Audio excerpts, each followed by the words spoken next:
Hello everyone. Thank you for joining me at this second International Alzheimer's Disease and Dementia Conference held in Rome, Italy in June 2023.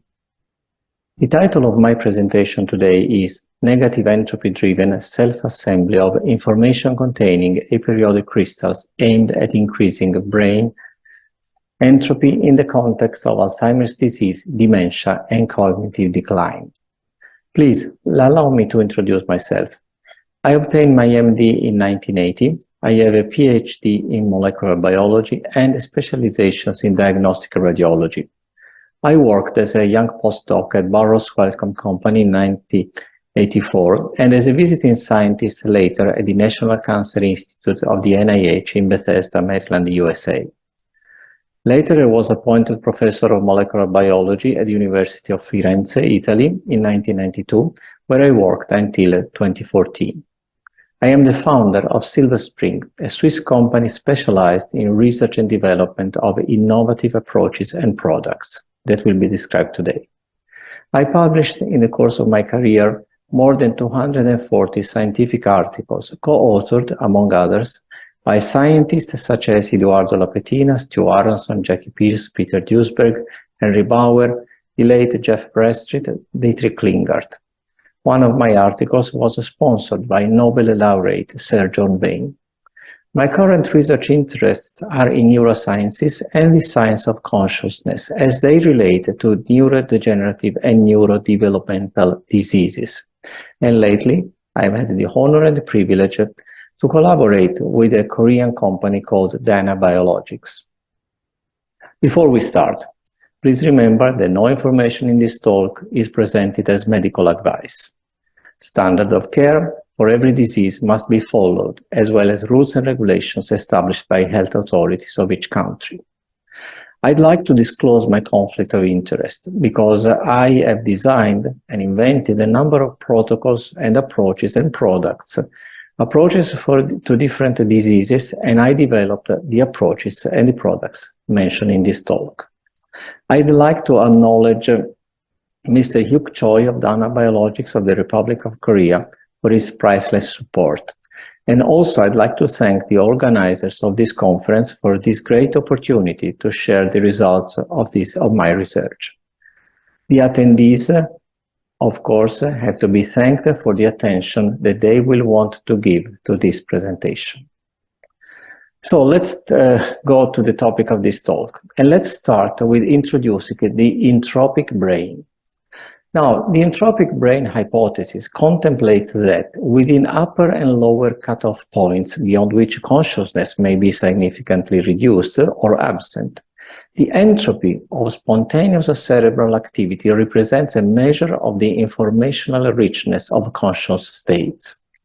Consistent with this hypothesis, brain entropy, often abbreviated in BEN, increases during physiological development and decreases during states of reduced consciousness such as aging, Alzheimer's disease, dementia, and cognitive decline. This sentence comes from a very recent article published in 2020. Alzheimer's disease showed catastrophic brain entropy reduction, which was related to more severe cognitive impairment and daily function disability. So it appears there is a straightforward link between brain entropy, consciousness, and loss of brain entropy and Alzheimer's disease, dementia, cognitive decline. Therefore, it seems logical that to try to fight these conditions or diseases, we have to restore brain entropy. And here I describe a biomolecular approach aimed at increasing brain entropy. This approach that I invented is based on negative entropy or negentropy-driven self-assembly of two types of information-containing aperiodic crystals. The rationale leading to the development of information-containing crystals lays in the known association between entropy and information. The following sentence comes from a simple English Wikipedia, the Free Encyclopedia, and states very clearly, more clearly stated, information is an increase in uncertainty or entropy. The concept of information entropy was created by mathematician Claude Shannon And this is Professor Claude Shannon here from Wikipedia. As I said, we use two types of crystals. The first type of crystals consists of a polylysin and glutamic acid. Polylysin constitutes a backbone for the establishment of electrostatic bonds between the positively charged amino groups of polylysin and the negatively charged acidic moiety of glutamic acid.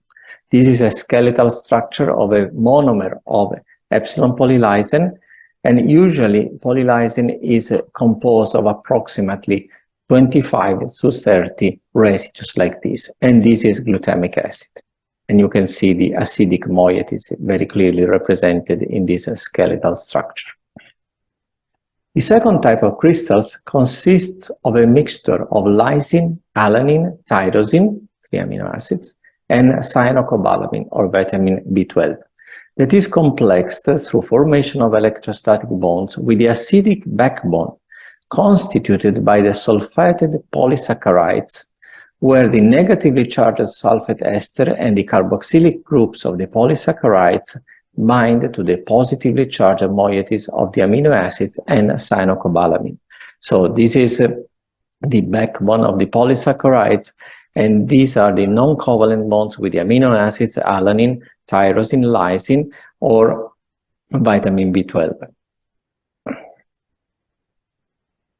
The two types of crystals interact with each other in a CO2-enriched hydrophilic medium, with a resulting self-assembly of complex structures that are composed of random-sized aperiodic crystals of, on one side, polylysin and glutamic acid, and the other side, the sulfated polysaccharides bond to lysine, alanine, tyrosine, and cyanocobalamin.